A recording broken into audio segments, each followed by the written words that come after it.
ലഹരിക്കേസിൽ നടൻ ഷൈൻ ടോം ചാക്കോയുടെ മൊഴി പൂർണ്ണമായും വിശ്വാസത്തിലെടുക്കാതെ പോലീസ്. ഹോട്ടൽ മുറിയിൽ നിന്ന് ഇറങ്ങിയോടിയതിൽ ഷൈൻ നൽകിയ വിശദീകരണത്തിൽ പോലീസിന് തൃപ്തിയില്ല. ഷൈൻ ടോം ചാക്കോ നൽകിയ മൊഴികളും മറ്റ് തെളിവുകളും പരിശോധിച്ച ശേഷം വീണ്ടും നടനെ ചോദ്യം ചെയ്യാൻ വിളിപ്പിക്കാനാണ് പോലീസിന്റെ ആലോചന. ഷൈൻ ടോം ചാക്കോക്കെതിരെ ചുമത്തിയിട്ടുള്ള എഫ്ഐആർ ദുർബലമെന്നാണ് പൊതുവെയുള്ള വിലയിരുത്തൽ.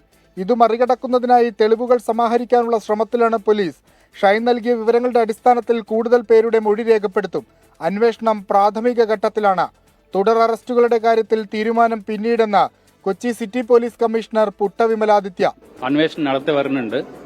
അപ്പോൾ അതിലെ ഭാഗമായിട്ട് നമ്മൾ കുറച്ച് സാമ്പിളുകൾ എടുത്തിട്ടുണ്ട്. ആ സാമ്പിൾസ് എല്ലാം FSLലേക്ക് അയച്ചിട്ട് അതിന്റെ റിപ്പോർട്ട് വന്നിട്ട് ശേഷം നമുക്ക് ആവശ്യമുള്ള നടപടിക്രമങ്ങൾ എടുക്കും. ഷൈൻ അന്വേഷണത്തോട് സഹകരിക്കുന്നുണ്ട്. എന്നാൽ ഷൈൻ ടോം ചാക്കോയുടെ മൊഴികൾ പൂർണ്ണമായും വിശ്വസിച്ചിട്ടില്ല.